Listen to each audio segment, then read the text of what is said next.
Hey everybody, welcome back to the channel for another video today. Happy Thursday. If you're new here, if this is the first time you're seeing my face, my name is Brittany and I have lost over 100 pounds using Mounjaro, GLP1 therapy, because I like to think of it as a therapy, over the last 2 years.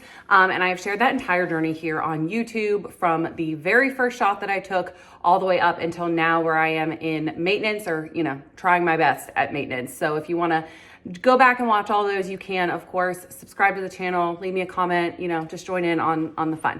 So like I said, today we are talking about the things that I feel like you really need to know when starting a GLP-1 journey. If you're anything like me, then when you started, and for me, there was like no information available, but when you started, you went and scoured the internet for anything that you could find out regarding GLP-1s, how they work, what they do, what you need to buy to do well with them, what you need to eat, what you don't need to eat, everything, right? And there is so much information out there right now on TikTok and YouTube and Reddit and Facebook, so much information that you can find out. And a lot of it is really great information. But at the same time, there is a lot of things being pushed that just aren't necessary. They're great additions if you want to do them, but they're not necessary. There are things that I've talked about that just aren't necessary. So today we're going to talk about the things that are, like the things that you really need to know, okay? Number one is that, and I'm putting this at number one for a reason, because I think it is so important. Your decisions regarding your dosaging, regarding how often you take the medicine, regarding anything that involves injecting a medicine into your body and how often you do it and how much you put in there, should only be discussed, or you should only take advice from your doctor. I see so many people out there just giving medical advice. When I share about my dosages, I am always like, my experience, please talk to your doctor. If you have a favorite content creator that is trying to give dosing information to you or to give advice on dosaging, I would take that with a grain of salt and always run everything by your healthcare provider. You know your body, your healthcare provider should know you. If not, then you haven't chosen a good one. And don't make medical decisions based off things that you see online, okay? Your medical provider, together make choices. Don't listen to anything else that you hear. It's just could end up badly, right? Okay. The second thing that I want to talk about is that it's not that difficult. I will say it again. It's simple. It's a simple thing. You do not need to stress about all of the extra protein supplements and all of the extra vitamins and all of the extra things that the internet will tell you that you need. You need to try to fuel your body healthily most of the time. Make sure that you're in a calorie deficit, which with the use of a GLP-1 should be relatively easy, and live your life. You don't need to stress about every single thing that you're putting into your body, because when you look at people who don't diet, quote unquote, right? People that just naturally live healthy lifestyles, they do not obsess about every single thing that they put in their body.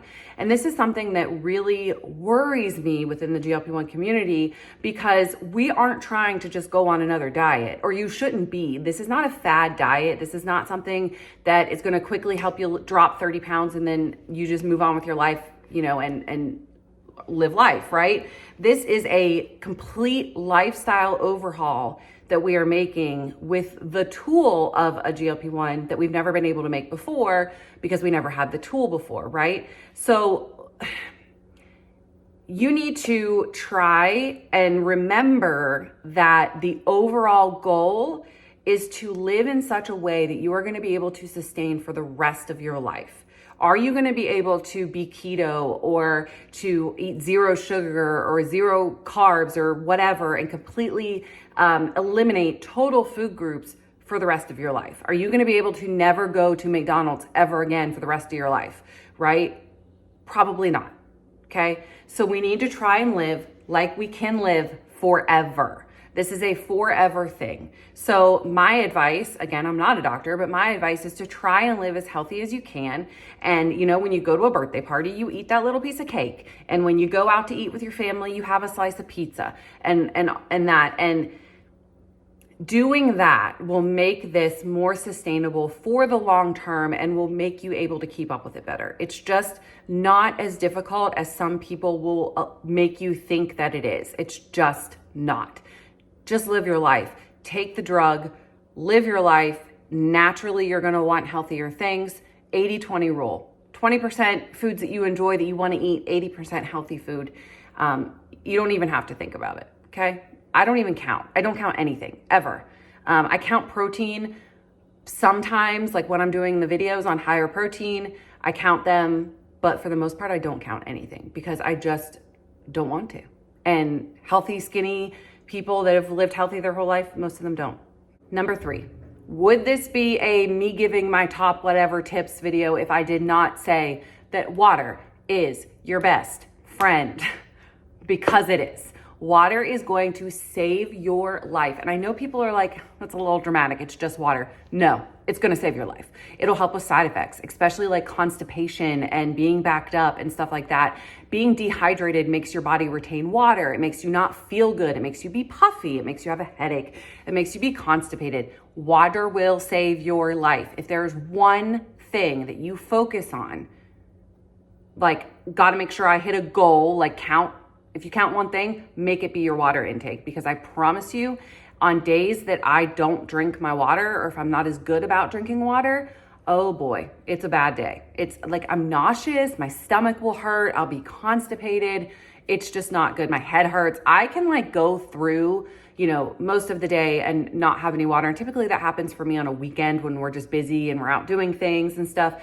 And Chris will look at me and say, have you had any water today? Because he knows that it affects me that much. If there's one thing you do, drink your water. I promise you, it will help you. And it's free. You don't have to go buy a $50 supplement online, right? Like, water's free, comes out of your spigot. Just drink a bunch of it. My tip for getting water in, because sometimes with tirzepatide or semaglutide or a GLP1, sometimes you don't want food, but you also don't think about drinking water. So it can be hard to keep up with your water intake. One thing that I do is I will put a cup on by the sink. Every morning I'll get a cup out, I'll fill it up, I'll drink a cup of it. I drink straight tap water. I've actually tested my water and it's not that bad. So I drink straight tap water. You do you.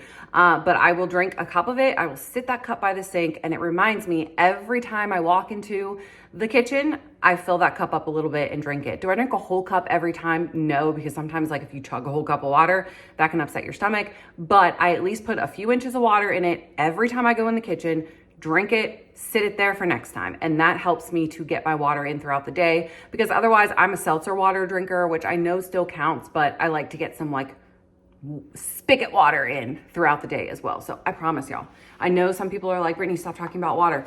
It works. Like, I wouldn't keep talking about it if it didn't work. The sun's doing some things for me here. The next thing is really important, I think, because it can really help you to avoid getting discouraged if you are frequenting the internet for GLP-1 advice or GLP-1 encouragement or whatever. And that is to monitor your own progress and try not to compare yourself to everybody else.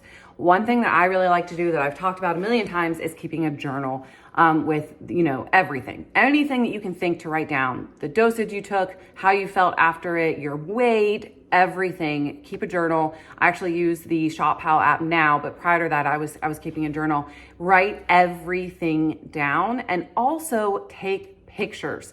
Take the pictures. I wish that I had taken more before and after pictures. Sometimes you're not losing weight, but you're losing inches, right? And so you want to have some pictures to look back on to really see, what's my hair doing? How, in the sunshine, how your body is changing throughout this process. It's really hard to look at all of the people online that are dropping a lot of weight and you're not losing as quickly as they are. I get it. It's hard.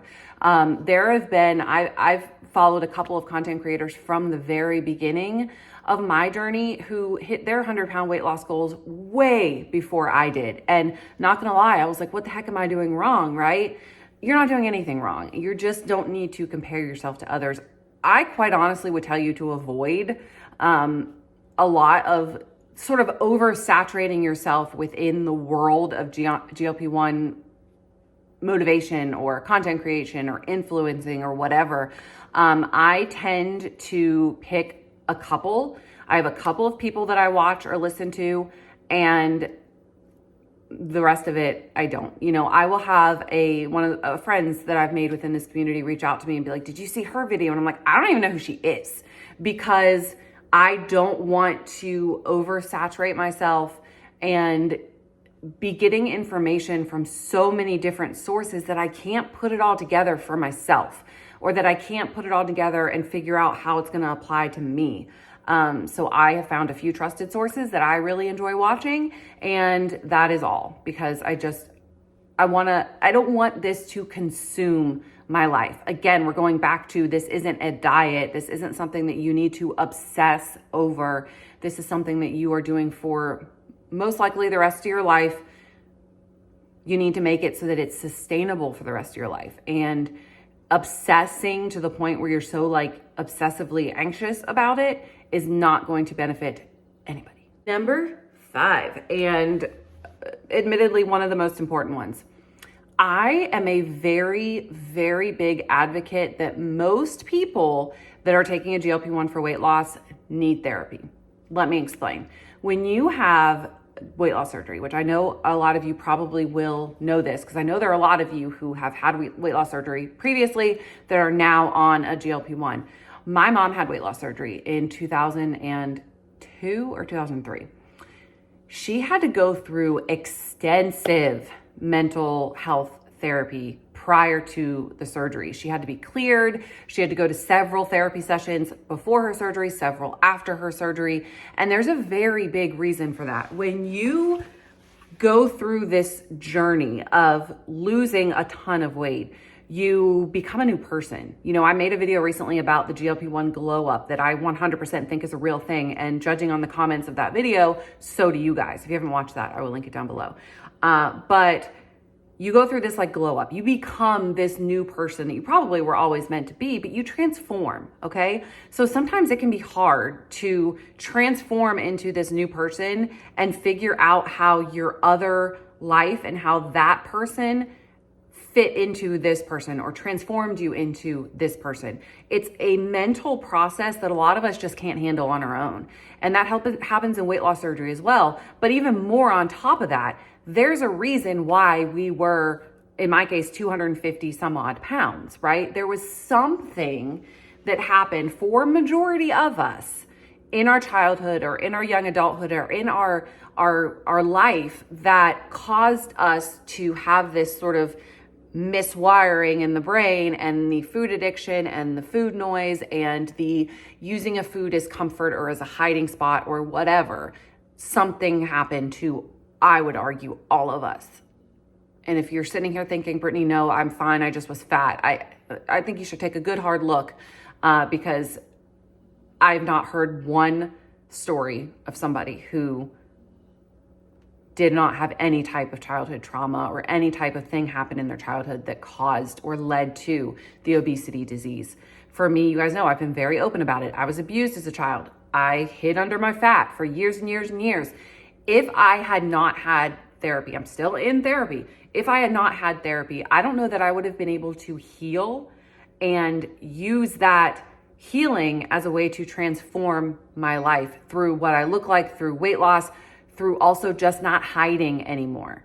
I have a freaking YouTube channel that I share with the world that has grown significantly, and people in real life are realizing it. And that, prior to this journey for me, would not have been something that I would have been able to do. I would have been one of those people that post and delete, because I would have been scared of what people thought about me because I had spent so long hiding and I didn't want to be in the public eye. All of that to say, some type of therapy is needed, even if it's just really sitting down and talking with your significant other about your past and about your feelings. We have to also fix whatever is wrong in the brain in order to make this work as a whole package. It's just absolutely necessary. I really would like to see healthcare providers starting to promote mental health alongside GLP-1 therapy. Again, it's already something that is promoted within the weight loss bariatric surgery space. And so I do think that as more is found out, as more information is kind of coming full circle that maybe that will be included more within the therapy treatment plan. My doctor does not. That is not something my doctor does. I wish it was something he did, although I don't know though. Okay, I can't say that because he didn't make me take therapy, but I was already in therapy. So that could be why. I don't know. But let me know your thoughts on that down below. I think it should be mandatory. 100%. I don't know that anybody could argue me out of that thought process. So I hope that you enjoyed this video and the sun constantly changing while I was filming it. If you did, please don't forget to give it a thumbs up. Leave me a comment. It really helps my channel. And I will see you guys next week for, all of the things on Monday morning. Oh, I've gotten several questions about my skincare routine just because I've changed it so much and my skin has really improved. And a lot of you have noticed. I'm actually filming my morning and nighttime skincare routine, and it is going to go on my other channel tomorrow. So I will try to remember to come back and make a post linking you to it because there's been like 5 or 6 people this week asking about it. So it's going to go on my other channel. I just thought that it would fit a little bit better over there. So yeah. Thank you guys so much for watching this video. I hope you have a great weekend. Go out and do something fun with your family and try not to stress too much, and don't spend your weekend reading Reddit threads on Terzeptide. Have a great weekend, guys. Bye.